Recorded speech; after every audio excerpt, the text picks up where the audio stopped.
Hey everybody, welcome to PC Perspective. We are here today with another live stream. Our friend Tom Petersen from Nvidia is with us. Today we're not doing a product launch. Nothing. We don't have anything new to show you. If you came to see all the brand new GPUs, that's not today. That's only rumored.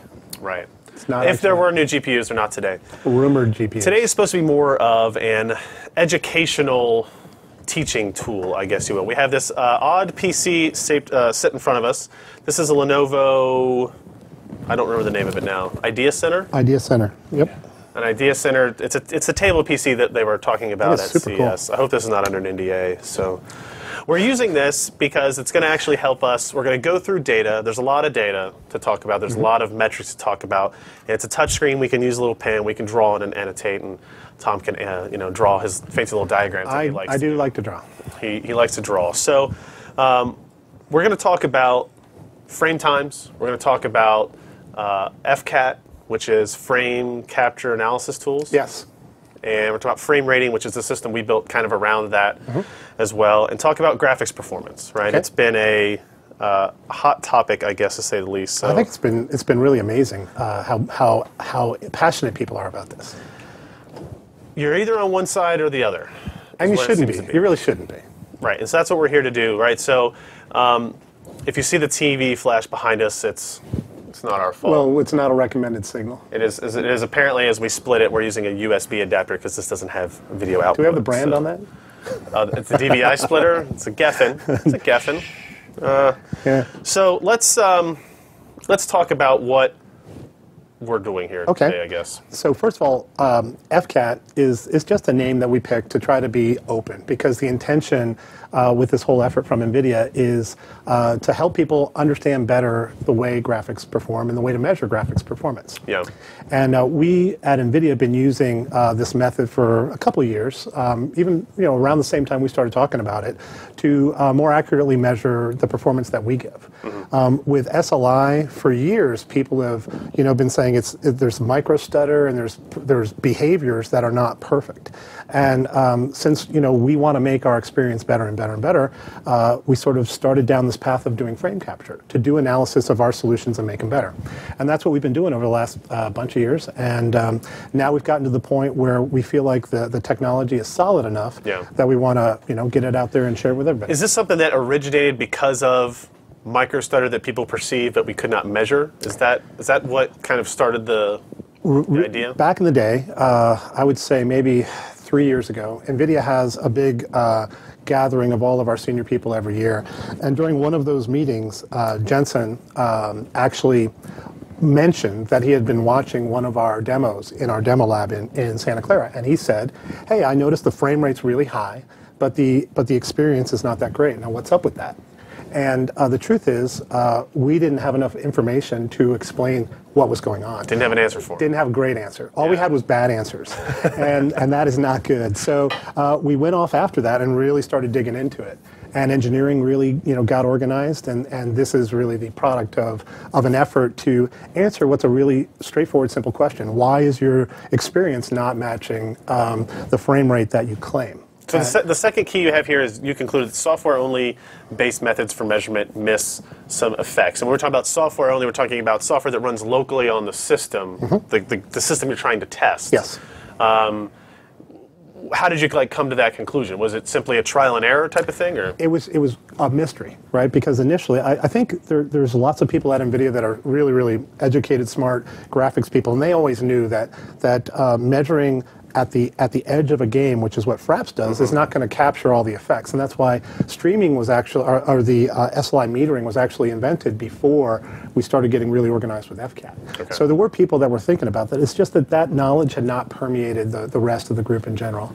So think of it as we knew that measuring at the game missed the entire display pipeline, but we hadn't really internalized what that meant. Okay.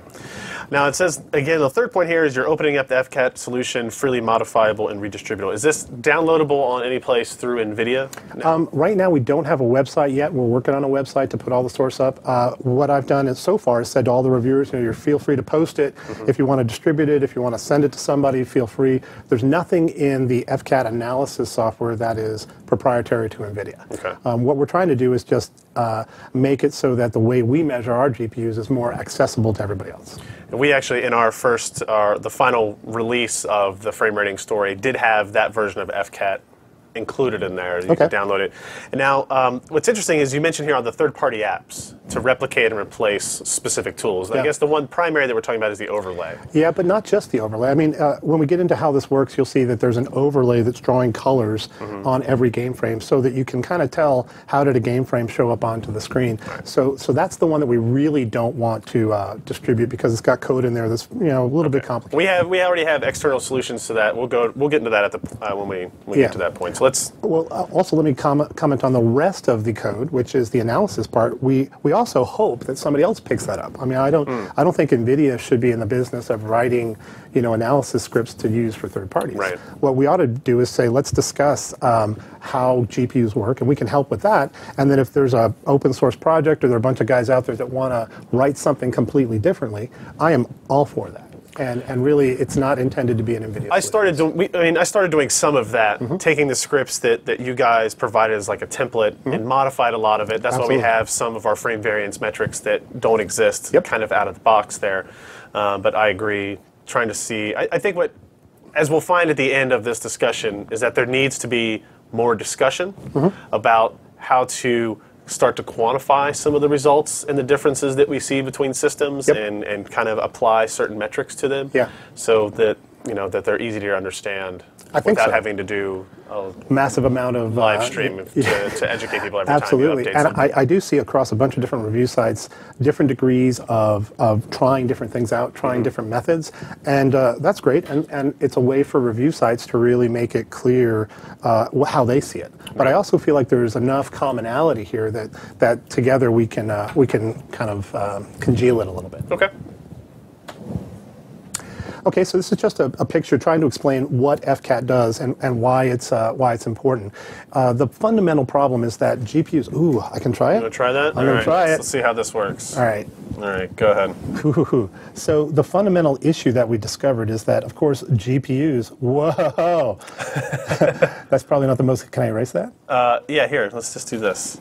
There you go. All right. So GPUs, when they're rendering, effectively render to a local piece of memory called a frame buffer. This is what when you think of a 2 gigabyte frame buffer, that's why. It's using that local frame buffer so it can write the image very quickly. But at some point, that image has to get scanned onto the display. Okay? Yep. So the way that happens is there's a chunk of logic in the GPU that's sort of going from the top left to the bottom of the frame buffer, scanning those bits across DVI. And that's exactly what shows up on the screen. And it starts on the top, roughly, and goes to the bottom. Okay? So these are very much in sync. Now, if you think about it deeply, you'll realize that since monitors have a fixed refresh rate, usually of 60 hertz, there's a mismatch. Whenever the frame rate of the game engine or the GPU is not matching that 60 hertz, what do you do? And that's why there's this whole frame buffer thing. This frame buffer can get updated much faster than what's shown on the screen, and in some cases much slower. Right, just depending on the actual performance of the game engine. Exactly. Right? So is that erase? So you hit that one and erase it. Nice. And then we can go hit that and okay. go back between so that's cool. So that's basically the image. Now, what's happening in terms of the graphics pipeline is the game engine is rendering, right? The game engine is off doing its thing. It's updating the physical model based on some time increment.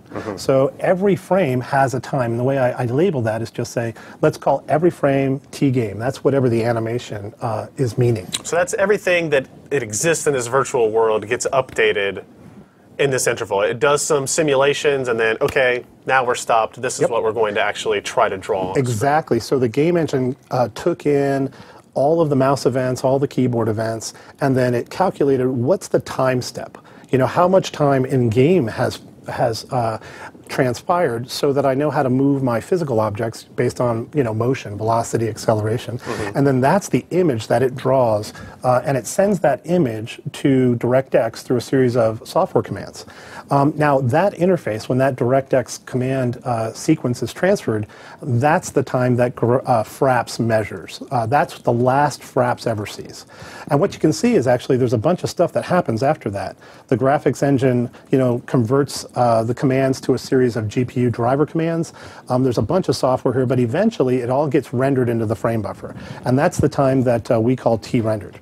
So what you can see is the time from the game to the time of render can be long, and it can also be quite variable. But eventually, after rendering, the frame buffer is written. Eventually, that gets displayed, and that's when the display synchronization happens. So the point of this slide is that measuring only here at Fraps misses a great deal of complexity between the time a game engine says here's a frame and the time it actually shows up on the screen. Okay. Okay? Yep. Oop. Wow. There you go. Wow, I'm digging your screen. You like it? You like Good it? job. Nice. This is Lenovo? Yeah, very cool. Okay, so I mentioned Fraps already is the engine that's measuring at that transfer part, and it's missing some stuff. There's other ones, but that's the most popular one. Exactly. There are other things. Right now, Precision EVJs is doing it. I think that ASUS has a version of it. I think Afterburner does does it as well. Yeah. But what it might miss are some of these graphical effects. So the first thing that can obviously happen is a frame could be rendered, or a frame could be generated by a game and sent to the DirectX pipeline, but never appear on the screen.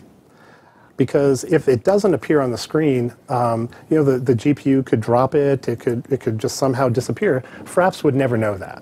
Okay. So what I call a drop, or what we call a drop, is a frame that was sent by the game, recognized by the game, recognized in Fraps, but actually never displayed on the screen. The second thing that we call kind of a problem is a runt. And a runt is visually equivalent to a drop. If you look at the experience, a runt is a frame that's shown so briefly that you can't actually see it. And I have a few slides to kind of explain what that means. But at a very high level, let me just skip through here. At a very high, I'm going to go down to what a runt is first, then we'll come back. Right. Okay, so this is the way to think about it. I'm showing these colored bars are actually, let me draw them over here. Let's go to the thing. The colored bars are showing you game frames. Whoops. Ooh.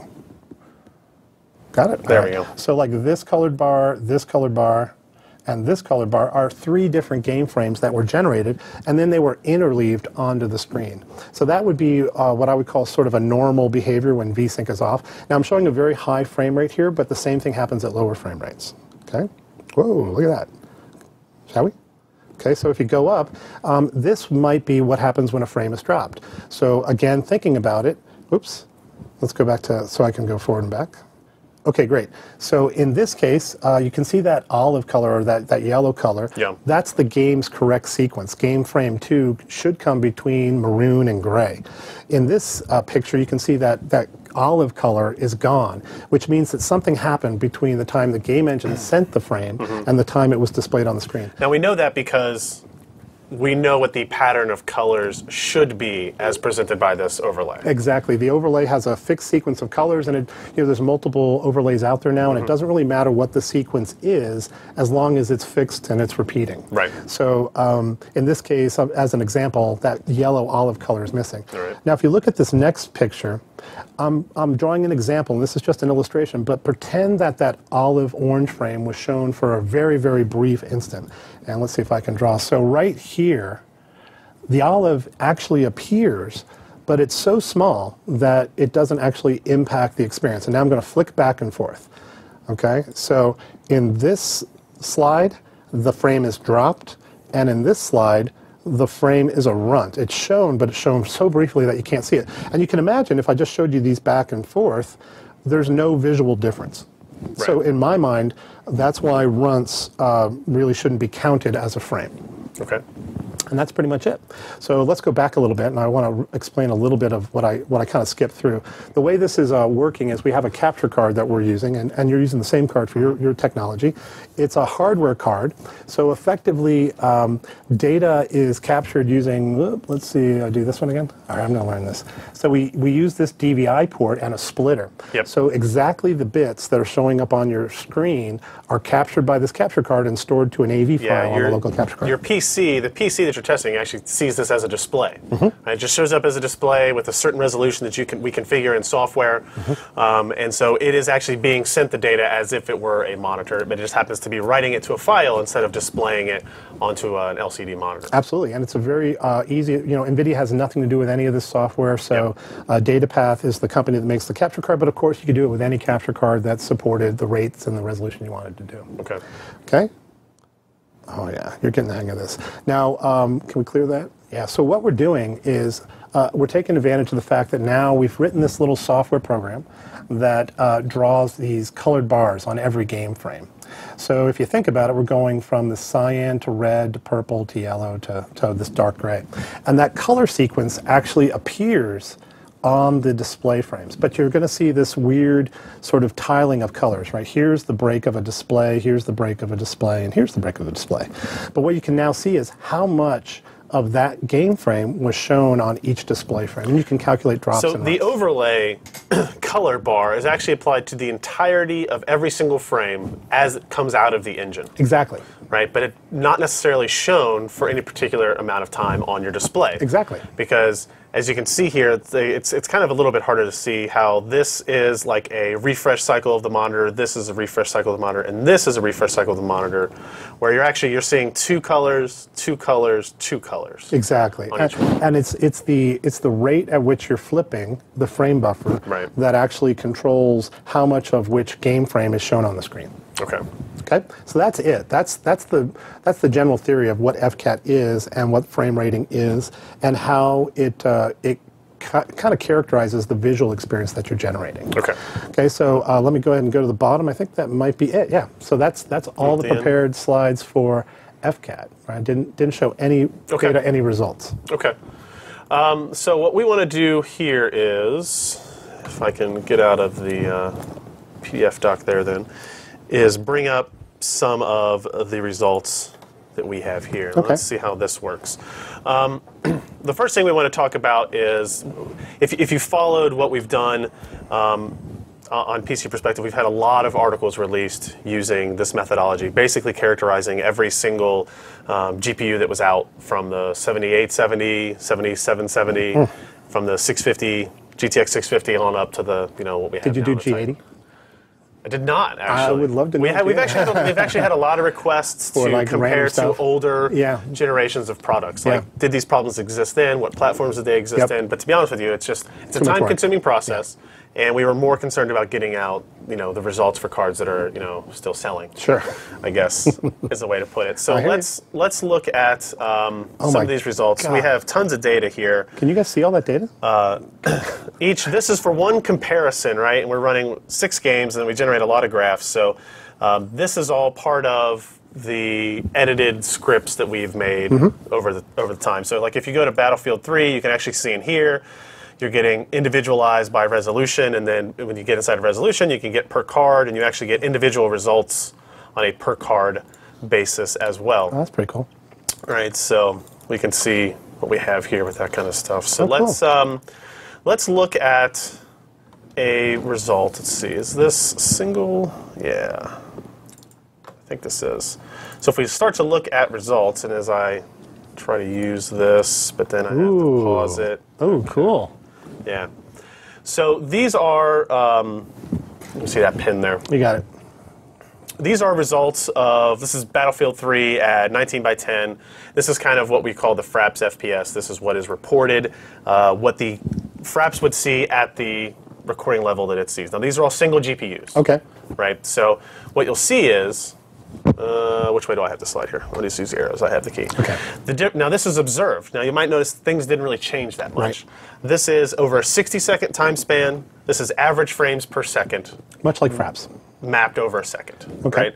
And if you switch between Fraps and observed, no changes. Right, and observed is based on the frame rating. Observed is based on frame rating. It's based on FCAT. It's based on capture data. Okay. And that's why we've dubbed it observed, because this is what you would actually see, as opposed to what is something that is captured on software. I hadn't actually seen it go back and forth between observed and Fraps before. That's kind of cool. Yeah. So it's identical. I actually named the files alphabetically in this fashion. So you could do that. Right. So now here we have a frame time graph. And this is showing you instantaneous frame times, render times.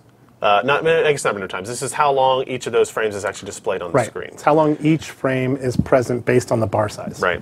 And what we'll see here is that if you look, the Titan is running at lower frame times consistently, under 10 milliseconds, than these other two bars over here, indicating that it's better performer. You're getting more frames per second that you're actually seeing. And the other two are relatively they're relatively close in performance. The 7970 is a little bit lower frame time than the 680, indicating a little bit better performance. But what we're wanting to point out here is that the frame times are fairly consistent. Yes. Right? You get a little bit of kind of variation in here, a little bit of variation in here, a little bit in here, but in reality, they're all very similar. Yeah. Right? They're all kind of seeing the same types of results. Now, if we go and let's see. Come on. New technology. There you go. There we go. We go to like 2560 by 1440. We see the same type of thing. Again, fairly consistent. Now, this time you can actually see that this line tends to be more consistent than this line. Right. Which is the Titan versus 7970. The 680 looks pretty good as well. So you start to see some of these small variations. And keep in mind, this is all single GPU. Once again. But I would say at this point, you're talking about a 2 millisecond or 3 millisecond variation peak to peak, and those are going to be very, very hard to see. I mean, I guess somebody that's really tuned in could maybe see a little bit about that, but in my experience, 2 milliseconds is right at the threshold of observability. Okay. Now, if we look at, let's see, Crysis 3, here's another result, 25 by 14. You see a little bit kind of, well, these are actually in about the same level of variation there. So single GPU kind of has, especially single display, between all of these kind of primary high-end single graphics cards, you're not going to see huge differences so far in performance. Yeah. Let's cycle through here and see if there's anything else. So this is one that maybe stands out a little bit more. Far Cry 3 definitely has more issues in terms of reliable frame times. Yeah, Far Cry 3 is one of the few games where I've seen pretty dramatic frame time variation, and not only that, pretty big differences between vendors on frame time variation. Yeah, and you can see here that there's different things that are happening. The 680 seems to be relatively smooth throughout. The 7970 has these big spikes, and then the Titan actually has some smaller variations, right? And so it's just being able to characterize these things is difficult. You need a lot of data to see it. And it's something that's taking a lot of time. Yeah, and also it's not clear exactly how what you just showed, those frame time variations, how those directly today translate to experience. And I think that's the work that's left to be done, right? Yeah. Try to understand, empirically based on that data, what did a user see? Now we have, if you go back and you look at our release, the most recent graphics card release was the HD 7990. You can go back and see some of the results from that. We did a test, a bunch of cards on 4K, which I'm going to show you some of these results as well. But if you go to PCPro.com and you search frame rating, you're going to see a bunch of articles that show you 660 Ti, 680, 690, Titan, I think the original 660 and the 650 Ti as well, and then the entire range of AMD cards as well. So you can kind of get an idea of how they compare. Now let's look at, these are actually dual GPU cards. Okay. Right, so essentially what we're looking at here are SLI and Crossfire. So when you start getting into multi-GPU, things get quite a bit more complex. I've been told. Yeah, so you've been told. So I've seen. So these particular results, they're a little bit on the outskirt because we are running at 4K resolutions, 3840 by 2160. And so you'll start to see things look a little bit different. We're looking at 4 options here. The GTX Titan, which is not a dual GPU card, is a single behemoth GPU. The GTX 690, which is a dual GK104. When you said behemoth GPU, you mean that in a positive I mean way. that in a loving, absolutely a loving way, right? Behemoth in the well-balanced and awesome experience that delivers away. What am I doing here? Whoa. I went the wrong way. Okay. There we go. Okay. So we have the Titan, the 690. We have the HD 7990, which is a dual Tahiti architecture. And then some of you might already know that they released a prototype driver with the 7990. They released it to reviewers, not to the public. It's a very early build, but they're attempting to address some frame metering issues with it. So we'll kind of see how that compares.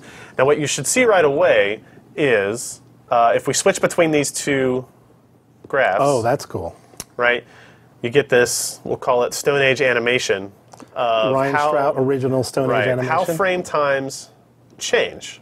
How frame rates change. These are averages even. These are average so over a second. what happens in Fraps, we're seeing it as Fraps would record it, and we're seeing it taking the measurement early next to the game engine. With Observe, we're using we're using FCAT, we're using frame rating, we're using all these systems. What showed up on the screen? And what you notice is that there's this stuff. Bump, bump, right? bump. So there's these weird areas where if you switch back and forth too far, you'll see that, okay, well, actually, performance has come down quite a bit on these observed frame rates. And why is that? And the answer is runts. Runts. Or drops. So what I'm doing in this calculation is we are taking runts or drops out of the average frame rate calculation. And the result of that is an observed frame rate that is much lower than it is being reported in Fraps, right. What it should be for the consumer. You also notice on this, though, that the black line here is actually with that prototype driver, and they seem to have fixed it. They seem to have improved things. Definitely. But what is also kind of interesting to see is, if we look here, there's the orange line from the 7990 is a problem. But there's changes in the blue line as well. Whoa. The blue line is the 690. Take, for example, this area right here. Oh, right. Okay. Oh, sure. Right, and so it actually, the highs actually come down a little bit. A little bit on 690. Right, and what you kind of see is that there's still something happening. There's still a slight difference, even in a case where, you guys might think that you've done everything, or well, let me clarify that. I know it's better, yes. but it's definitely not perfect. Right, and that's why I keep saying that this is going to be a long-term effort for Nvidia, and we're still working on it. And the truth is, in our RHEL 320 drivers, you're going to see us get better than we were on 314, and we're going to keep getting better on 325 and 330 as we go forward. Okay, so let's take, let's see, if I go here, let's go past that. So this is a 5-second window of frame times. So what you're seeing is every one of these data points, every like where you see these, where something comes to a, maybe I'm not drawing there, like right here. I think you have to move it, yeah. Yeah. It doesn't quite do dots. Doesn't quite do dots, all right. You're seeing frame time zoomed in considerably. So anything that looks like a variation will be, blown up quite a bit. This is a 5-second window, right? Yeah. Yeah. So clearly, I think what's interesting is on the orange, the experience that you get, I'll just argue this, and I hate to draw on your thing, but if you follow the top line, that envelope, that is actually very similar to what the experience is, right? This is what we would call like our observed type of frame rate. And it's very easy to think about it. If you look at that top line, those are the durations that are there for a long time. And back on the bottom, these guys here are shown very, very briefly. And so really they're not affecting the image very much. Right. So what I would note here is if you compare the orange line is going to produce the worst experience. It's going to produce a jittery, unsmooth animation. Right. And even if the animation is smooth, you're getting less performance than you should be getting out of your graphics system. And that, by the way, is a very interesting question, is animation rate is an important experiential factor. So frames per second is very important. It still matters. But now we're talking about something else that's also important, which is the quality of those frames. So it's like, it's smoothness, it's, I don't know what you want to we need to think create it at. So what you can tell though is if you look at this, the orange line is not smooth. It is not consistent.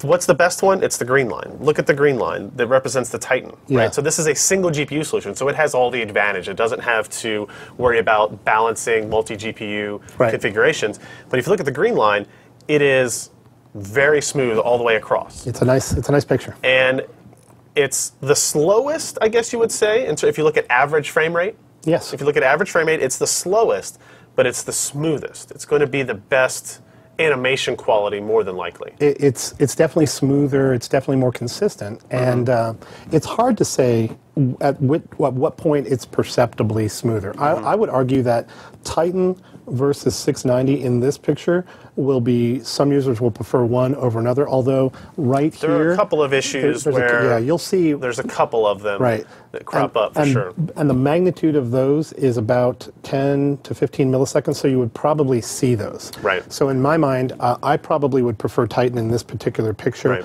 I mean, in my order of magnitude, I would go Titan, 690, then the prototype driver, then 7999. Right. That's my preference. So if we look at what AMD did with their prototype driver, you compare, let's take this subset, look at the variation in frame times in the orange line versus the variation in frame times in the black line, and it's definitely much better. But then if you look at 690 in that same window, it's even smoother, and then the Titan in that same window is even smoother. So there's a lot of information data to look at. There's a lot of data to look at. So we'll kind of skip through. Let's see. If you look at Crysis 3, you see the same drops there, and then you see a couple of smaller changes up here in the.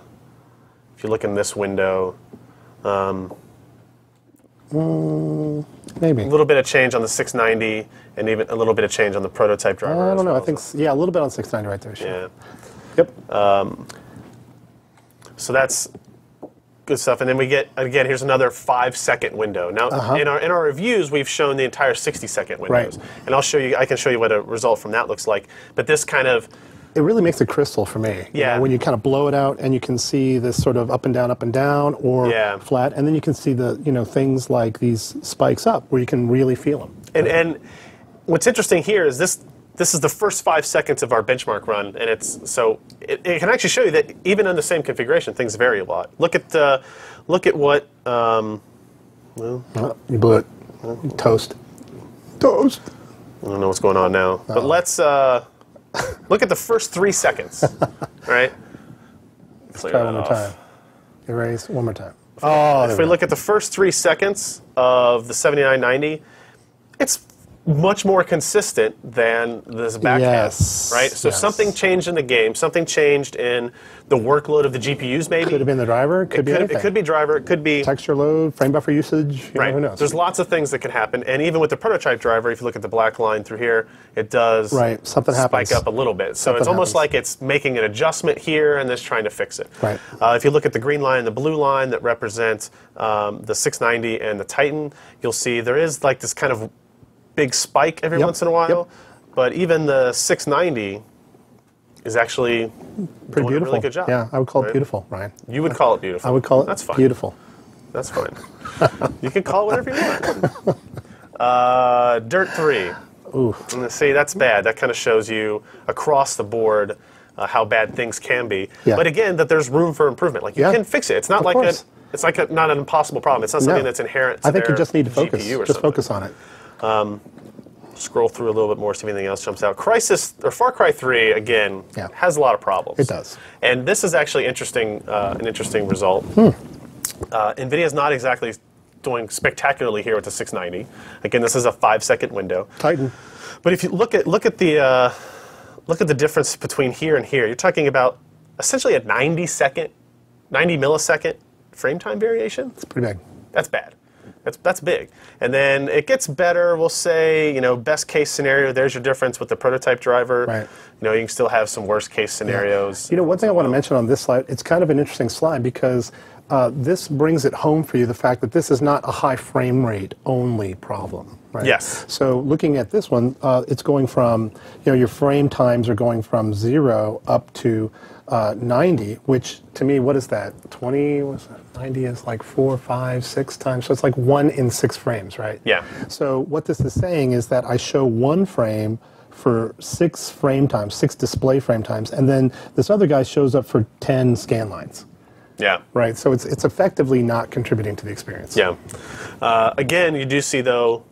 So this is like when you guys released Titan. I remember we did a live stream. We came out and talked. Yep. And there was this debate of why would you release a Titan and still have the 690 at the same price, even though in many cases 690 is going to perform better. Yep. And it was the idea of single display versus multi-display, and smoothness. And there was smoothness in there. And do you remember when I was trying to explain smoothness without actually referring to FCAT? Right. Right, and so, but here you can see it. Yeah. It may produce a slower average frame rate than the 690, but I mean, the Titan result is consistent. And I would call it spectacular. It's consistent. And then you've got, see, I just like to draw on the screen, to be honest with you. The blue line still has issues I like with it. that. You know what? I feel like this is really interesting just as an education. Did you explain this other chart yet, this guy? Okay, so we did in our stories, this is frame time variance. This is like where you get into the difficult mathematical equations that we use for this. This is a metric that we built to try to estimate how much stutter frame time variance could present to the end user. So frame variance being, for any given frame, actually, we can do this. I think this works. Is this drawing? Yeah. Oh. So for any given frame, I really don't know how I'm going to draw this. Wow. So, but for any given frame, if we have the current frame that's being displayed, even whether or not it's a portion of the screen or the entire screen. Oh, I have a slide for this. Do you? Yeah, I do. Okay. I have a slide for this. Compared to the last 10 frames in this buffer, right? Oh, no, I don't have a slide for this. You don't have a slide. You're right. So let's do an average of the last 10. I think we're actually doing the last 20. But you're keeping a running average of what the frame rate was for the last little bit. And then what we do is we find out what that difference is for each frame. So if the current frame was displayed for 20 milliseconds and the running average of the last 10 or 20 frames was 18, the difference is 2. So that would be a very low frame variance down here on this level. Right? This is not frame times. This is how much the frame is differing from previous frames. I see. So what you want is a low frame variance. You want the frame-to-frame variance to be as low as possible. It's never going to be 0 because frame rates change throughout the game. But if you look at the Titan, it's this green line. Go ahead. I think that's not quite true because if you're doing a 10 or 20 average, then the variable frame rate does not actually impact this measurement. Right. Okay. Fair enough.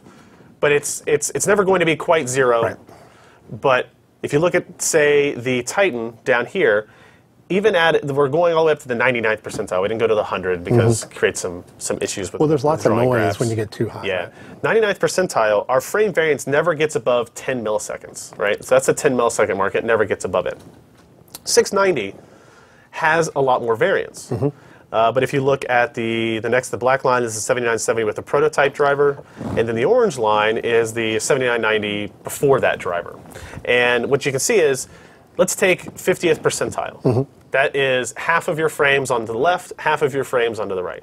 So essentially at this line, you could say with the Titan, half of your frames have less than half a millisecond. Right, a millisecond of frame latency, or frame variance, I'm sorry. Right? At the GTX 690, say half of your frames have less than 5 milliseconds. With the prototype driver, they have less than 11, but with the original driver for the 7990, or you could also call it the current driver. The current driver. Yeah. Yes. Yeah. Okay. All right. Yeah, I mean, just to be clear. So half of your frames have 29 milliseconds or more frame time variance. Yeah. Right? Whereas with this driver, potentially coming out, it is like 11 or more, and then you go up from. So ideally what you want on this type of graph is as flat a line as possible, as close to 0 as possible. Right. The steeper the angle, the worse your frame time variance is. I would say the higher the line, the worse it is. And the angle... Well, if say we had another theoretical GPU that came out like here, and it did really good up to here, but now all of a sudden it spikes up like that. Right? I would prefer red over any of the others, except for green. Correct. Yeah. But which would you prefer? Something that did this versus the first red? Okay. Yeah. You take the first one. I take the first one. We can actually change the color on the drawings. Okay. Now we've already drawn it. I think it's. But the other thing I'd also mention on this chart, Ryan, is that what you're describing here, I feel like, is an area that's still got a lot of open discussion around. Yes. You know, and I don't think anybody, or I certainly don't know the answer of whether or not this is directly correlated to experience yet. But I can say that there's something in this arena that we probably should be thinking about. Right. Here's a Skyrim result. Oof.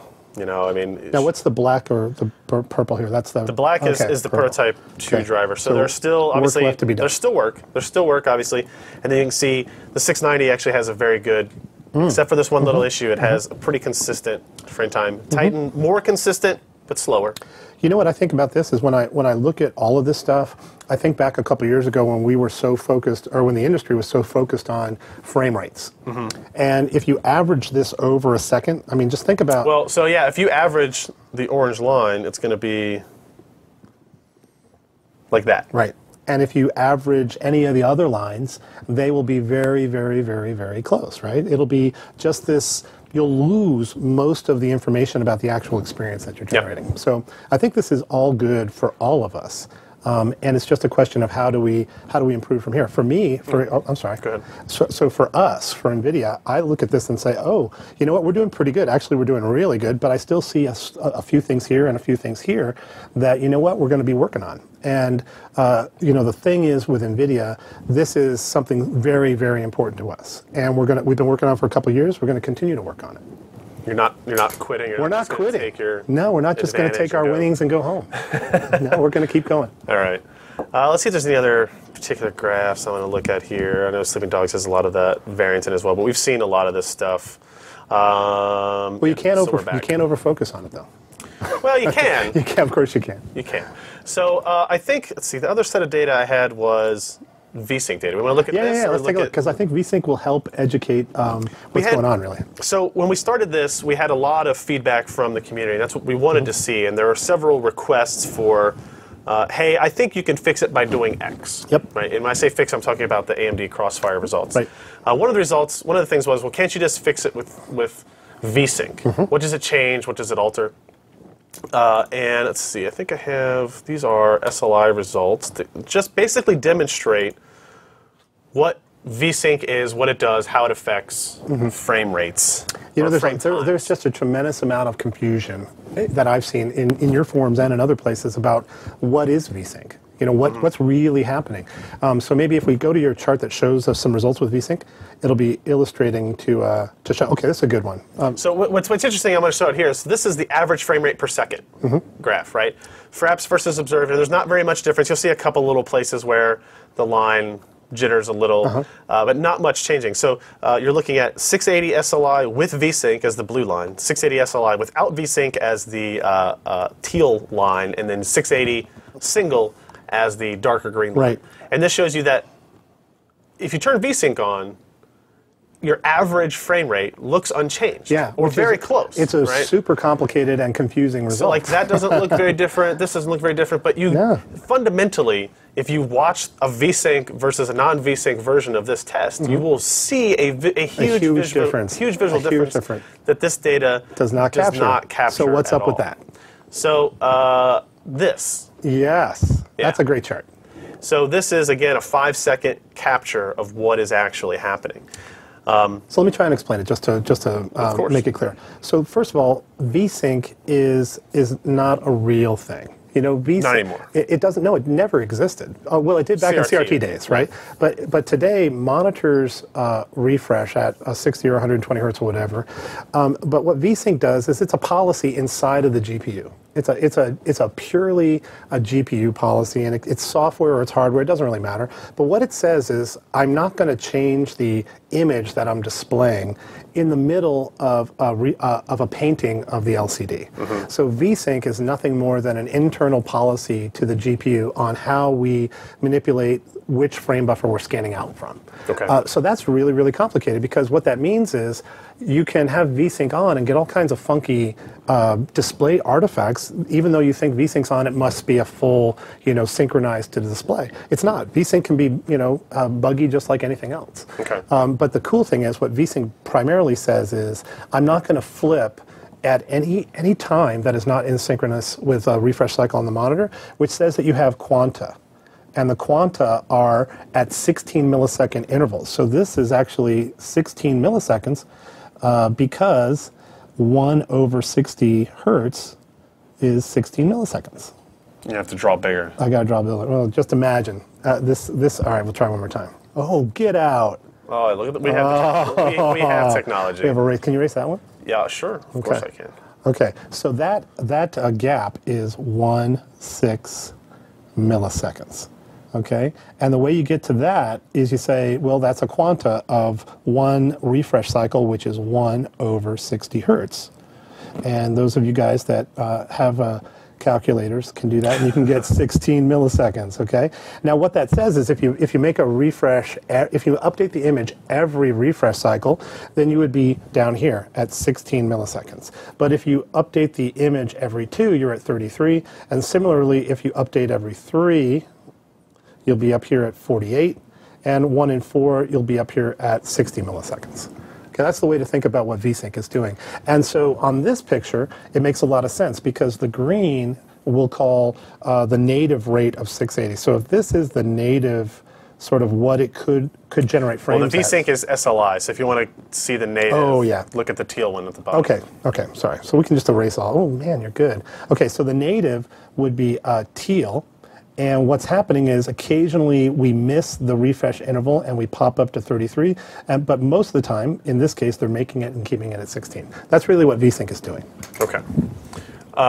What I look at it and see is, if we compare teal versus blue, okay, you have a fairly consistent result. You have a couple of odd spikes. We have one in particular in this run of Crysis, but you're staying relatively consistent. If you go up towards here, it's a little bit higher. But if you look at the Vsync result, you have these shifts. Up and down. Right, where your frame rate is changing, and although you're not seeing visual tearing on the screen, that doesn't mean that you're not seeing a difference in animation rate. You are seeing a difference in animation rate. Yes, but it's not a perfect animation. In other words, Vsync doesn't solve the problem of creating perfect animation. Right. If we had the performance, if you had a Titan SLI configuration running and you ran at 60 hertz all the way across, that would be perfect. That would be a perfectly smooth, no visual tearing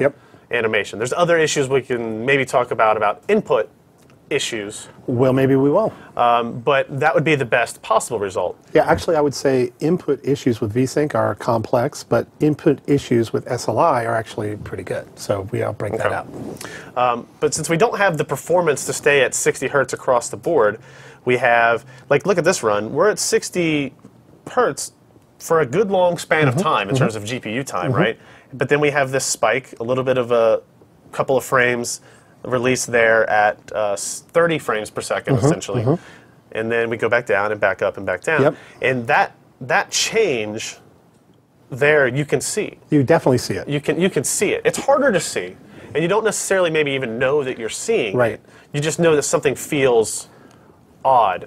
We posted videos on our site that show it, and the majority of people could tell that something, it looks different. It looks different. And this is helping people quantify why it is that it's different. Right. I don't know if we had this. This is actually kind of interesting. Kind of? To show you the frame variance with a Vsync result, right? Because you get more variance. It's actually more variant.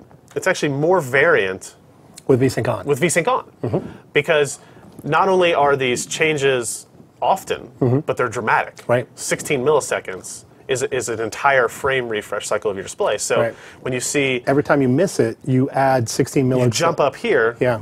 So that tells you how many times maybe you missed one frame or 2 frames. This is how many times you missed 3 or 4 frames. Maybe this is how many times you missed it for 5 or 6 frames, and it kind of goes up from there. Absolutely. Now, one thing I want to mention is not many people have really understood yet how does this animation out of sync actually happen?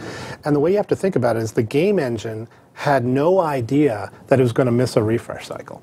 So the animation that's encoded into the game frame, that picture, assumes that it's going to be displayed at the right time. So by the time, if you miss a refresh cycle with Vsync active, the image that you're displaying is actually showing animation that was calculated, assuming it was going to be roughly 16 milliseconds. Right. Earlier. But so now that you're showing it at 33, which means that the motion in that screen actually is old.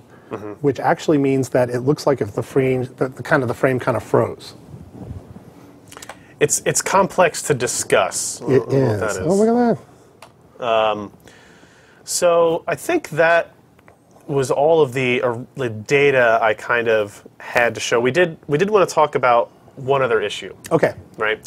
Because I've seen a few things that were kind of a little confused. So this is part of the response and the going back and forth with the community and all the companies and parties involved. Yes. Is that, well, okay, maybe there's an issue with this, but input lag. Yeah. Right? And how does frame pacing, frame metering versus not affect input lag? Right. So let me first, before we show the slides, let me explain what I heard. Okay. So I had a couple of questions from now multiple reviewers, which says that, well, what's happening with SLI metering is effectively you're slowing down one of the frames. Right. Which means that if you're slowing down one of the frames, you must be adding input lag. Right. Right now, it turns out that that is absolutely opposite of the truth. It's kind of counter-truth or untruth or, just a misunderstanding. So what I thought I'd do is show you just a couple of slides with help from our engineering team to explain what we're doing a little bit, keep it very high level, but show you how metering impacts lag. Okay. And of course, we love any input on this, and we are very interested in working on ways to measure this more precisely. But right now, we're just going to give you a little bit of a slide view of it. Okay. Okay, so let's go on to the next slide. So I'm going to show you a few charts, and the way I want you to think about it is that there's going to be some inputs that are user inputs at the beginning of a frame, and the way games work is they kind of look at all the inputs that have happened between their last update, and they use all those inputs to update the physical model of the game, and then that's what they use to generate a frame, an image, right? Mm-hmm. So the basic pipeline is keyboard inputs, mouse inputs happen, they all queue up, and then the game engine processes all of those to generate a new physical update of the model, and then those get converted into bits. And the key to that is that there is a point in time in the game engine's life where it has to say, cut off. Yep, this is the frame. This is it. It says, okay, you've had this, whatever variable amount of time it is, to move your mouse, click your keys, and as of now, we have committed. This is where your input is being sampled. Stopped at. It's sampled at. This is your sample. And we are updating the physical world. We're going to send some data to the GPU to get rendered. We're going to push a frame out to you. Exactly. And the way you can think about it is a button press at some point is going to get sampled by the GPU, and that sampled by the game engine, and that is the point at which it's going to start having a potential to update the image. Right. Okay. So let's go on to the next slide. So this is starting off very simple. It's a little bit of a complicated slide, and thank you, Fabio, for generating this for me. So what this is showing you is one GPU, and the idea is this input right here is two inputs. Call it 2 mouse clicks. Mm-hmm. Now, the first mouse click happens just before that cutoff period. Right? So there's a lot of stuff going on, but eventually there's this cutoff, and let's say that mouse click was as late as it possibly could be and still get sampled in a current frame. Okay. So this mouse click actually gets embedded into the image that gets shown at the end of frame N.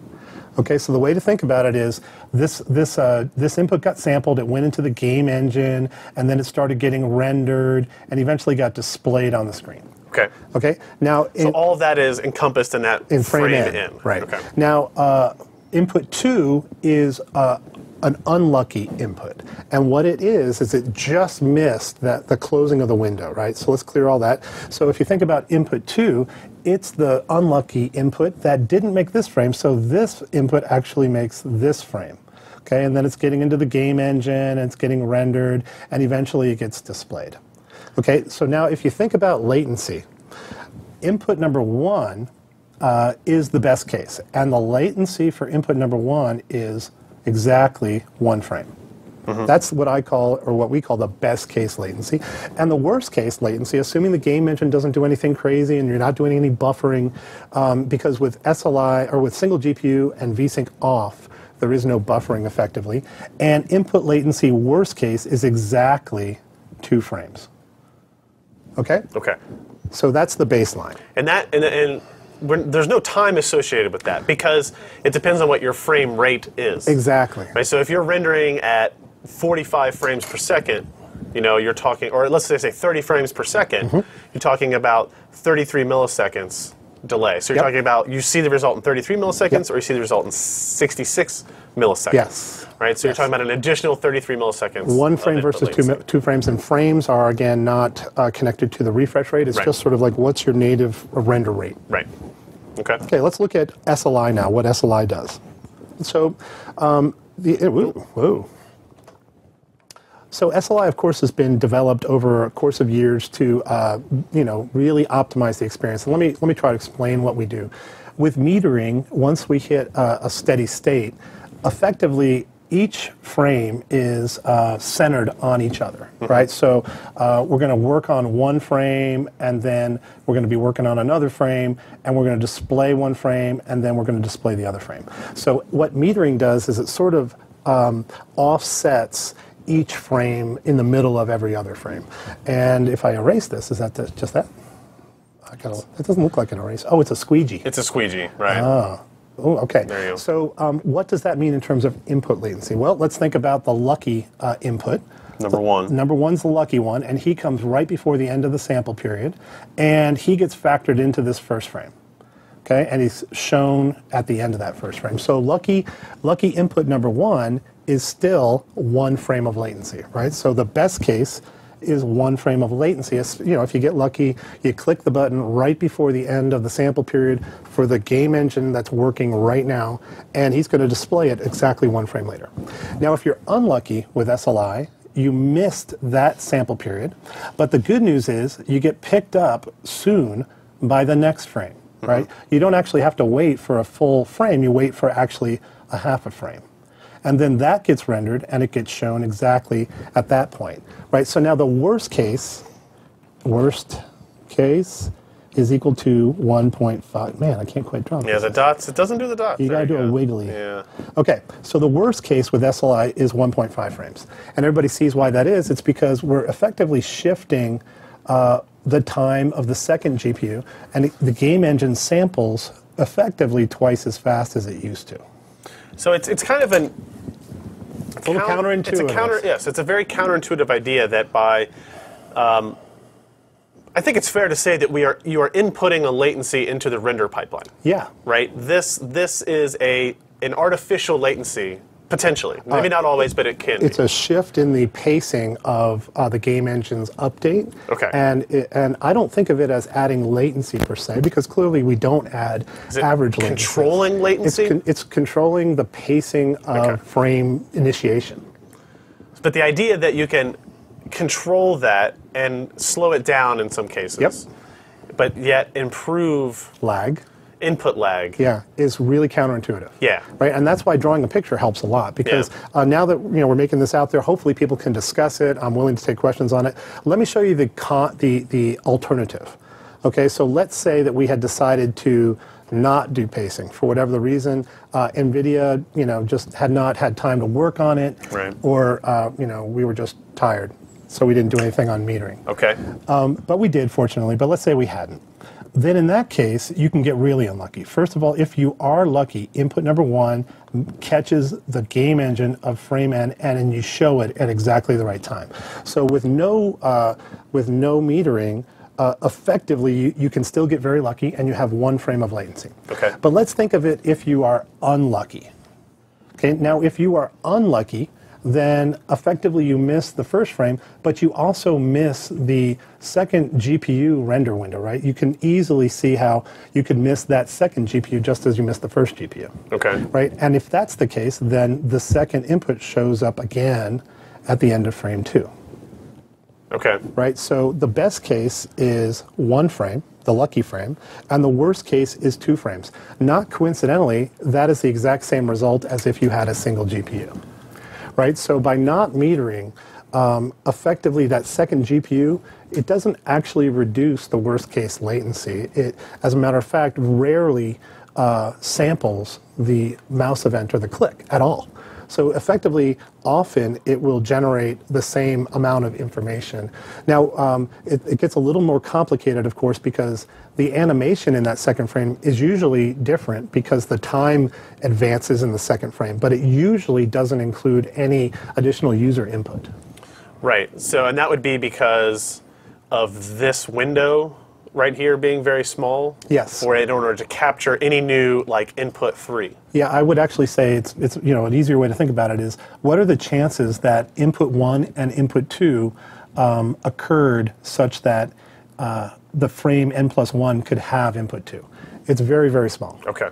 Right? And effectively it doesn't impact lag in a positive way. By not metering, effectively your input lag is equal to a single GPU. What's most counterintuitive, I'm sorry, let's go prior. I think this probably is not that counterintuitive, saying that if you miss it, and it doesn't help you. Right. This is the one that most people don't understand, which is that SLI, by metering, we're actually pacing the game engine. We're pacing the rate at which the game engine updates. And by doing that, we can actually reduce input lag. It's a fascinating thing. Now, what we're going to be working on, and what I hope people are doing, is you can measure this, right? You don't have to rely on my slides. Using some simple technology, I hope, it's going to be a little while before we can make it public, but it should be very simple effort to measure input lag. Interesting. Yep. Okay. What do you think? It's like this diagram has helped me a lot, even just trying to internalize how the difference between input latency in a metered or an unmetered situation. And it gets a little complicated with Vsync. I didn't show a Vsync slide just because it does get a little bit complicated. Yeah. But the reason Vsync in general, I think it might be on here if you want to put it up there, but I'll tell you, I'll just talk to it. So Vsync in general has a lot more input lag than Vsync on has a lot more latency than Vsync off. And the question is, why is that? Well, it turns out that when Vsync's on, effectively you back pressure the entire render pipeline because you're not flipping as soon as a frame is done, and that stalls the prior process. So we end up queuing frames both in the game and in DirectX and in the GPU. And when you queue frames, you are essentially putting a completely rendered result of the action that you took. Yes. The result of your mouse click is actually waiting in a queue. Yes, for a chance to show it to you. Just for a chance to actually be displayed. Exactly. So it has to add some amount of latency. Yeah, and every queued frame adds a minimum of 1 refresh cycle when Vsync is active. Okay. Right. So, are there ever instances where there are no queued frames in a Vsync situation? No, there's not, because the rules with Vsync is effectively don't flip unless the frame is completed that I'm going to flip to. Okay. Right. So that means that you have to have one frame that's completed that you're flipping to, and another frame that you're rendering from. Okay. Right. And now the game engine doesn't know where Vsync is, so that's where the extra latency comes from. Interesting. Yeah, it's a super complicated topic. Maybe sometime I'll come back with some more better Vsync pictures, but I hope for now folks can understand SLI metering reduces input lag, and it makes a better experience overall. Okay, you want to maybe see if we can find some questions? Absolutely, let's do some questions, and yeah. Giant machine out of the way. I got to get me one of these things. Yeah? Yeah. No, you can't now, have all the cool things. Sometimes we got to have the cool I think it's very cool. I mean, I could easily see one of these for me. Thank you, buddy. You got a contact? No. No? Did you buy this? Maybe. Let's see what we had. We had some questions queued up in our news post about the live stream. We'll see if we had anything that stuck out to me. Kind of an interesting one. Here's a person who has SLI Titans already. They're already your customer. Thank you. By the way, I want to mention a very significant percentage of Titan customers are SLI customers. So that is super cool. I guess how I would picture that is if you have $1,000 to buy a graphics card, chances are you have $2,000. And I think it's money well spent, because if you look at high-end displays, or if you look at multiple displays, you're going to get a great experience with multiple Titans. Like 4K displays. Like 4K displays. 4K displays. Did you do Titan SLI in 4K? Yeah, of course. Oh, I did Titan 3-way in SLI. Oh, wow. Or three-way on 4K. And was Titan awesome on 4K? It was. When you add a third GPU, things get more complicated. Yeah. I would like to see this kind of analysis for 3 GPUs. Yeah, because you definitely have more variance in 3 GPUs. Right. It's obviously that the metering algorithms or metrics are more complex. It's not as fine-tuned a result. I would actually, I think it's a different problem that you're talking about, but it does manifest itself as less smooth metering. Okay. But the bigger problem, I think, is related to just bringing all of that data back, because each GPU is rendering an image in parallel.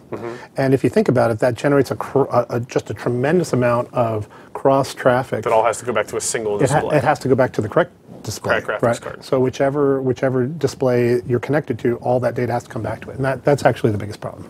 Interesting. So he has SLI Titans. Are there any settings in the control panel or Geforce Experience that he should maybe be setting to get the smoothest performance out of those cards? Smoothest performance, and what did he say? What his monitor configuration is? He did not. Okay.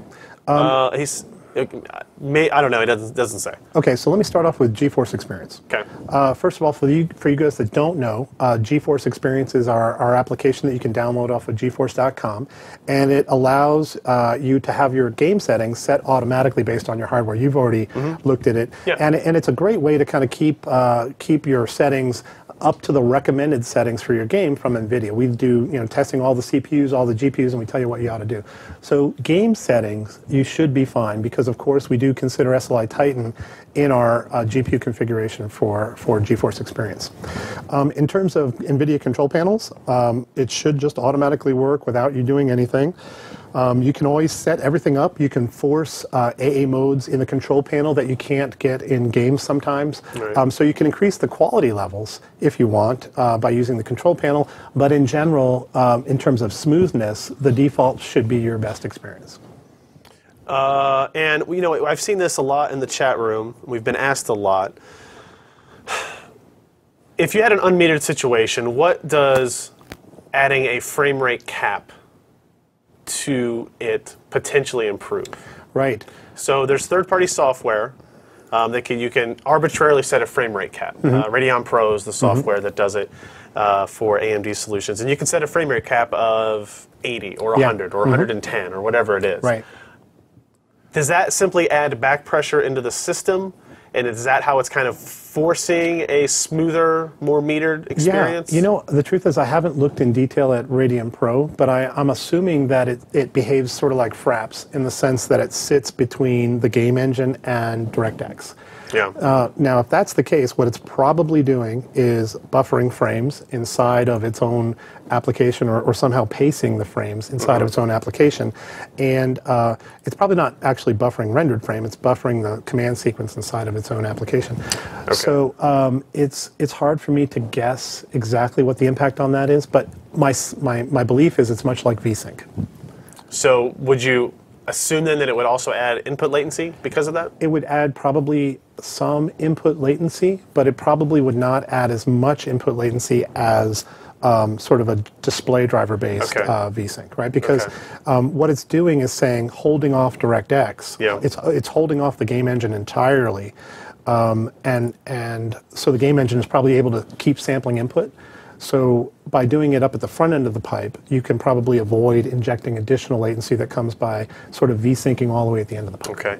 I was looking through here because I know before I left for these series of trips that I went on that I thought I had run some results. I'll keep looking as we answer a couple more questions. Yeah, I'm curious about it because there's we also, of course, have frame capping technology, but the truth is I haven't really looked at that technology deeply to understand how that impacts smoothness or FCAT. All right, back to if I can find them the questions. That was the frame rate caps. Let's see. Yeah, Radeon Pro question. The question is, Nvidia has clearly been looking at and managing frame times for years now. The question is, why didn't they raise the issue to the public, only developing and releasing FCAT now that benchmarking websites have realized the importance of frame times? That's interesting. So let me see. Is the question why did we wait? Why didn't you talk about this technology that you guys had earlier? Well, in general, I don't think we should, as NVIDIA, talk about anything that we haven't fully characterized and understood. Okay. So we've been using the technology internally, but you can imagine that's a much easier thing to do in some ways, is to use it very technical stuff internally than to make it clear enough and easy and user-friendly enough to communicate to others with. Okay. So, I mean, you and I have been working on this for years now. Yeah. And you can probably say that, I can certainly say that you're one of the most sophisticated technical reviewers that I know. So even working with you, because it's such a complicated, or was such a complicated technology, we wouldn't want to work with many reviewers during the development process. So partly, I would say our answer is, until we get our tools, really easy to use and reproducible, we wouldn't want to expose it to a broader community. It'd be just confusing. On the other hand, this is technology that we use to make our GPUs better. So there's always a tension between, well, by rolling it out publicly, we're going to enable our competitors to make their GPUs better. So it's a double-edged sword. We don't want to necessarily disadvantage ourselves with competition, but at the same time, we want people to understand and appreciate how we're making our experiences better. Fair enough. So it wasn't that. I think maybe some of the question comes in is like, you've had frame metering in G80. Yeah. It was software-based at the time. Better in Kepler. But it was never really brought up. So did you even know what you were doing at the time? Like in terms of if you couldn't prove through a testing methodology that you were improving things, was it just, all we know is that doing this makes things better? Think of it as I personally had not internalized how good metering was. And it was only after some motivation from our executives that we dug into it more deeply. Engineering has been working on this for years, and obviously metering technology has gotten better, but we haven't really viewed metering as a sort of a dramatic advantage because we assumed that everybody was kind of doing similar stuff. Right. It was only when customers started talking to us and reviewers started talking to us, and Hard OCP kind of led the way on this for years, where they were saying, it just doesn't feel that good when I'm watching this other card, where we finally started really, really digging into it about 2 years ago. Right. I think I might have found some results here, but I'll look for a little bit longer, make sure I'm looking at the right things. Another question from Jarrett asks, there seemed to be some subjectivity regarding which is considered smoother, a locked low frame rate with no frame time deviation, or substantially higher yet more variable frame rate. Given this, isn't it deceptive to imply that lower frame rate deviation inherently means a smoother animation because of the subjectivity of it, right? The whole, if we have, I think we showed the video to you earlier of a fixed 30 versus a variable 60. Like a Vsync, like an open Vsync solution. Right. So I think the question is complicated because, first of all, there's a lot of subjectivity to how people experience different frame patterning. One thing is true, though. Higher frame rates almost universally result in better experiences.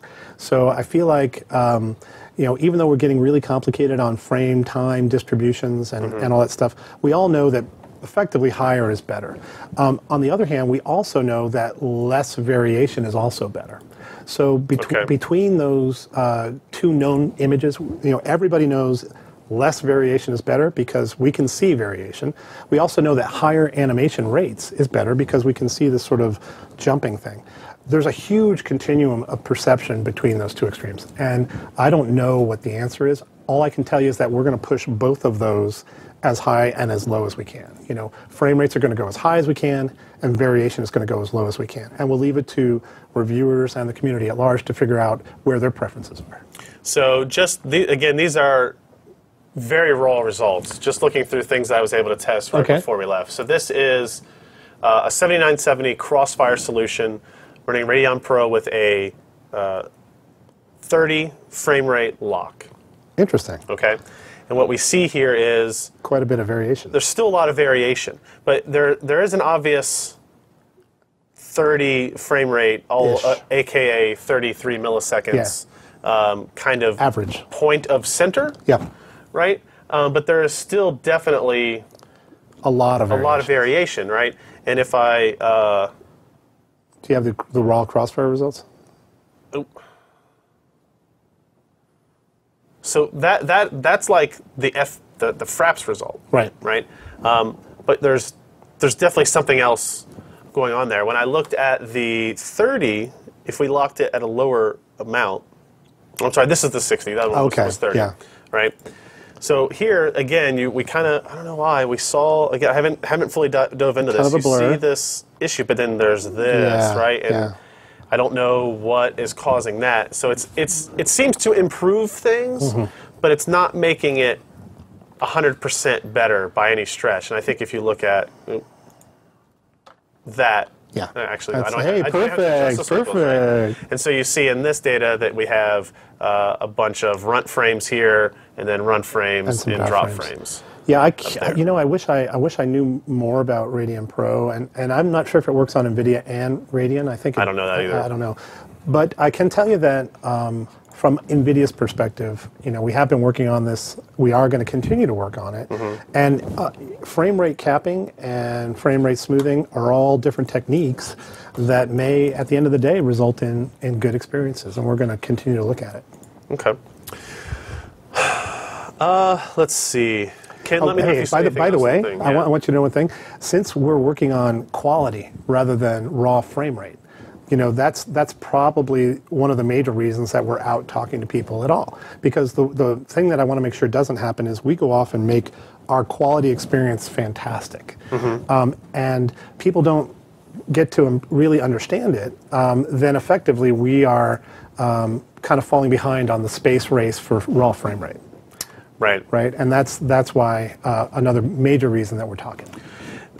What is this is kind of from Dreamer77 Double D. Double D. I'll just leave it at that. He's asking about, is there any potential issues with accuracy of the results when we're capturing it the way that we're capturing it? Is there anything that, we're trying best to simulate? We're not simulating a display. We are actually a display when we're capturing on the card. Is there any potential for this to be messed up? Like is the capture card doing anything differently than what a display would be, what you're seeing? I don't think so. In terms of the capture card, it's not an NVIDIA product, and there's no NVIDIA software in the capture process at all. Right.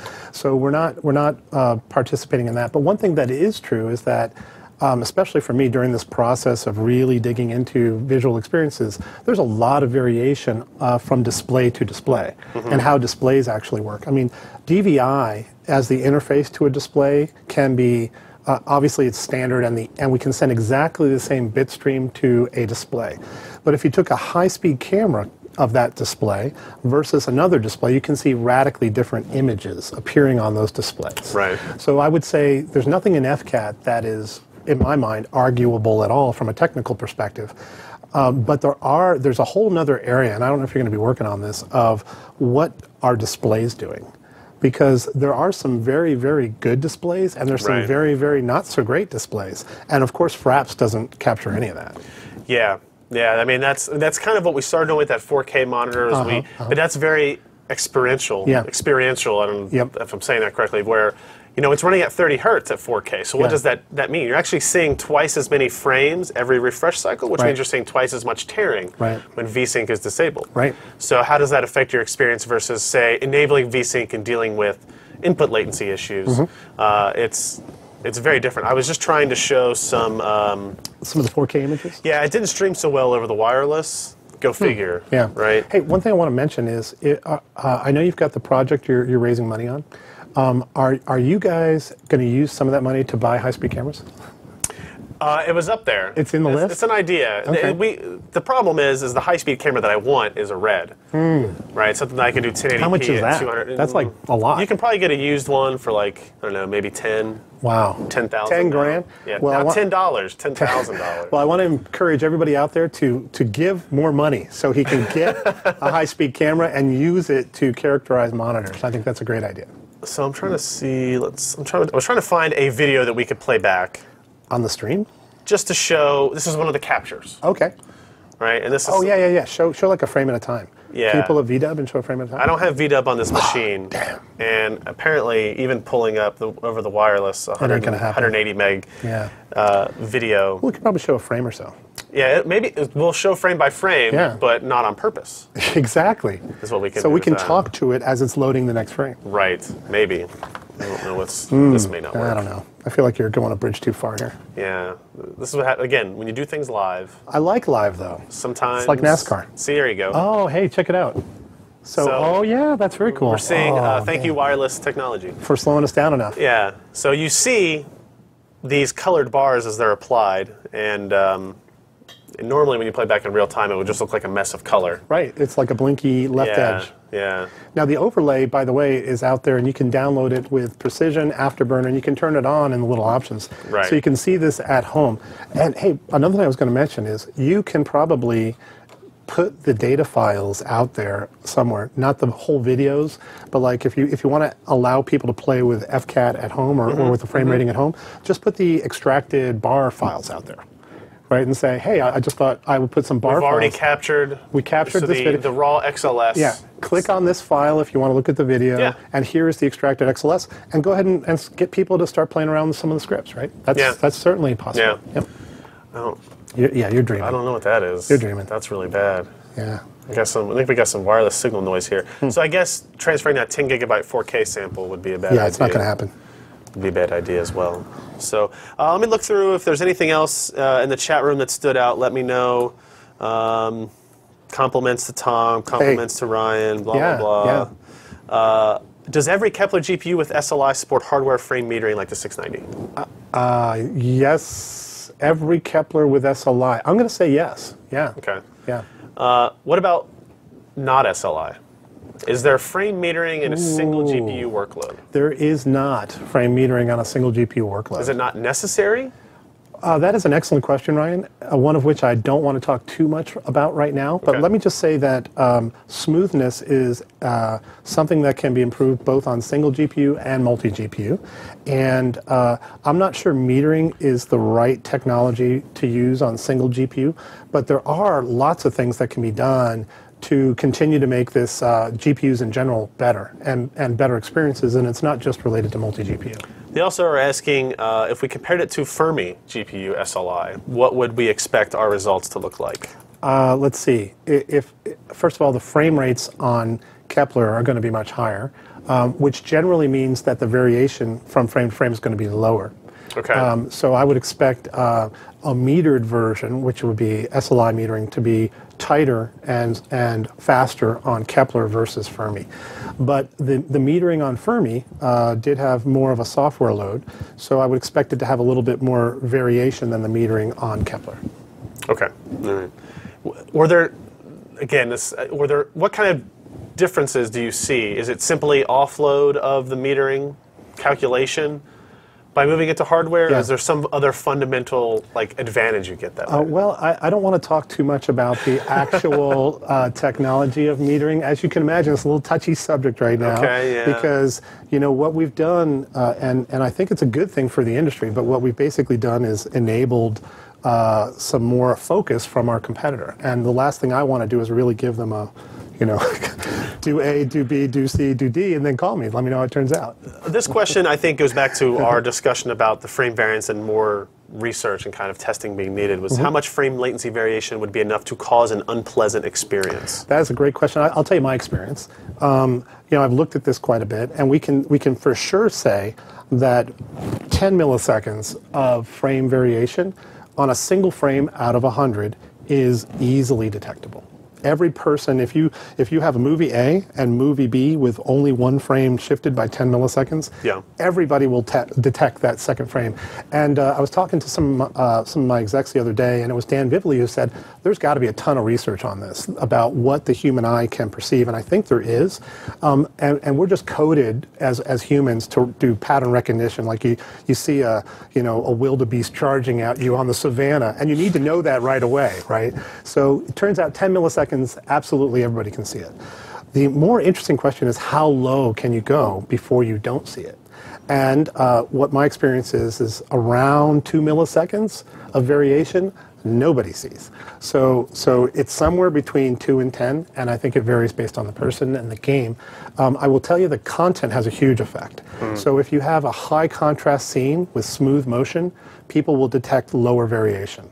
If you have a busy scene with lots of already graphical... Do you mean they'll detect less variation, or they'll see lower... Lower variation. They'll be able to see it more easily? Yeah, you'll see it more easily. High contrast, smooth motion, boom. 2 milliseconds, 3 milliseconds, no problem. High noise in the scene, erratic motion means you can see, you can detect much... Your squelch is much higher. You can't see variation very well at all. Okay. And we always get, anytime we have a discussion like this, and I go through forums and I go through comment threads, people always say, well, the human eye can't see more than 60 frames per second anyway, so it doesn't even matter. If you're running an 80 average and blah, blah, it's the difference, there's a difference between how many frames you could see versus whether or not your brain can decipher an impulse. Differences, like variations in that animation. So I 24 frame per second movies people have accepted. Right. I still say that they look odd when you pan Yes. horizontally. Yep. But you accept it because it's regular. It's a regular release of Yep. frames to the eye. Yep. I listened to a show called Radiolabs, and I don't know if I can plug Radiolabs, Sure. but they're a great show out of New York. And if you haven't listened to them, listen to them.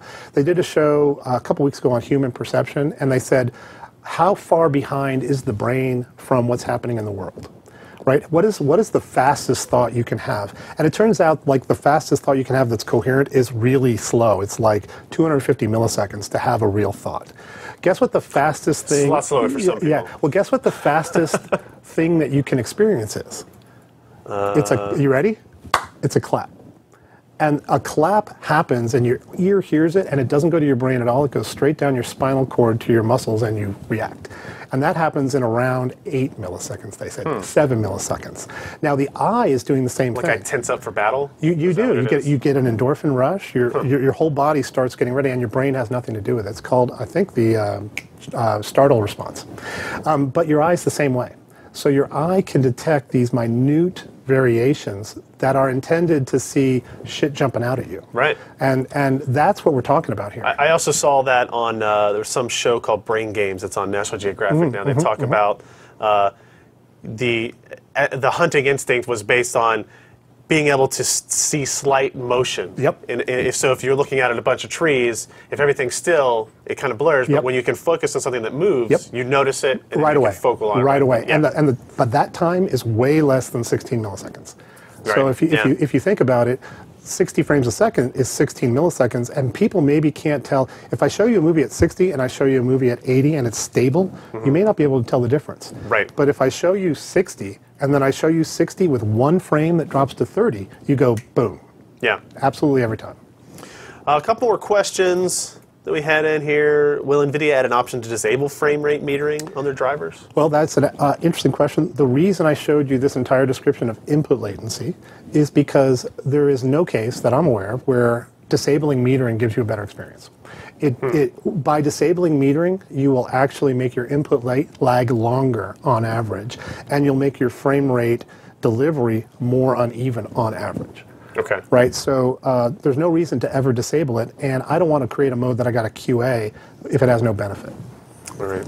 When are we going to see 120 hertz 4K displays? You guys know. I don't. I honestly hope soon, because right now I'm not aware of a production monitor that's 60 hertz. That's 4K. Is there one? There are, but they're like 10 30 grand. 30 grand? Yeah. So this one, the one we bought was $1,100, $1,200. And that's 30 hertz, right? 30 hertz. Yeah. Yeah. I'm super excited at the rate of transition to high-density pixel displays. I hope so, because right? we've been stuck on 1080p for a long time. You know what? 25 by 14 is coming right away. That's why a lot of the data that we're showing is now 25 by 14. There's a massive refresh and monitor technology happening, next, I guess, Q3 effectively, where you're going to see a lot lower prices on 25 by 14. And that, of course, is right before a transition to 4K displays. So I'm super excited about high-res coming. One more question, I just refreshed here that the Dark Overlord added. Is Nvidia making any headway on improving overclocking tools such as Boost as well as adaptive Vsync tools? Wow, so I'm not sure whether there was is there a complaint? He doesn't mention that. Okay, well I think the tools are actually really good right now. I mean the Boost 2 stuff is working out really well with Titan. We are making some changes that are coming out in a new version of our driver very, very soon that will make it a little bit more clear to tell what's going on with our driver, but I don't want to disclose anything about that quite yet. Have you guys done any of the research on adaptive Vsync? I've seen some instances where it doesn't quite work like it's supposed to. Mm-hmm. Is that being addressed? We're continuing to work on all types of Vsync. Now that we've got FCAT in there, it's much easier for us to QA and detect issues like adaptive Vsync not Vsyncing. Right. So, yeah. So the interesting thing about that is, again, what that bug on adaptive Vsync, and I don't know if people know what you're talking about, but there's times when in adaptive Vsync the frame rate will exceed 60 hertz, which should never really happen, right? Yes. And that means that the GPU driver has a bug. It's not like a hardware bug. And that's what confuses people, because you think about Vsync as being in sync with the monitor, so how can it go higher than 60? Well, that's all software, and it's hardware, right? It's just when do we flip? We kind of already answered these questions, like 3 GPU configurations. How are they affected differently than 2 GPU configurations? It's complicated, and they are different, but FCAT treats them all the same. Right. So that's the benefit of, if you look at our 4K results that show Titan 1, Titan 2, Titan 3, you do see that there's more variance on 3-way. It's faster, but there's more variance compared to 2-way. Absolutely. And so that's one of the benefits of the testing methodology that we've developed with this capture hardware, is that anytime something like that crops up, we will be able to see it in a totally different way than we would have otherwise. Yeah, and I think one area that I haven't seen a lot of writing about from anybody yet is multi-display. I know you've done some, but I feel like that's an area that can benefit from some more attention. So I will say that we have a lot. I can show you a lot of stuff. Oh, you got a lot of stuff? We've done. When we did all of our reviews, we did 5760 by 1080 testing. The problem was there were so many complications with some crossfire results that we actually didn't present all of data that we could present. Right, like because there were so many problems that they would air out and not actually complete. Well, hopefully with the latest versions of stuff, that's behind us. Okay. Right? So we'll look at hopefully some of that stuff soon. Okay. By the way, and I don't know if I've said this before, but peace out to you, hearts. Lots of love, man. Hey, thanks for coming out. Great to be here. Thanks, everybody, for joining us on the live stream. I'll be back on later today for This Week in Computer Hardware if you want to stop by. If this is your first time coming by PC Perspective, go to PCPer.com. We're not just this live streaming page that you're watching. We also have reviews and news and a bunch of other stuff as well. And if you are a fan of the site, you're a fan of the content that we make, he mentioned it earlier, I will plug it again. If you go to PCPer.com on the right-hand side, we're running an Indiegogo. Give your money. Give your money. We're running the project. You get stuff out of it. You don't. It's not. We're giving away a Titan actually as part of it. Yeah. That's great. One of my own actually. So. Wow. I know. Now there's a lunch with you, right? Is there a lunch with you? You can have lunch. Come visit the office. That's great. We actually had the first comment on this thread was I never responded to it. Actually, I'm sorry, Stephen, about if our new studio allowed for live audience. That would be awesome. Yeah. That would be awesome if we had like a guys out chairs. here, because they could be heckling us. Yeah, they're clapping. Heckling us. Yeah. No, I wouldn't expect clapping. I'd expect more like. Well. Yeah. Depends on who we let in. Yeah. Depends on who we let in. But yeah, if you want to go look at that Indiegogo project, we're trying to do more of stuff like this. We're going to improve our office studio so there's not just like plain walls behind us. I think it's great. And all that I think it's a great idea. I would like to properly light Tom and me at the same time. We can't do that. Yeah, right now we've only got the one light, right? Yeah. Creates a little shadow issue. But thank you guys for joining us. Thanks, everybody. Hey, if they have questions, just post them. We'll answer them. There's actually I have a thread on my web blog. So if people have questions, they can post on the web blog as well. Where would I find that? Nvidia.com/blogs, I think. It's blogs.nvidia.com. Okay, blogs.nvidia.com. And there's an FCAT. There is an FCAT blog posted something, and if you post a question in there, I'll get an email on it. And if you can't answer it, I will certainly try to help. All right. Sounds good, guys. Thanks. Bye.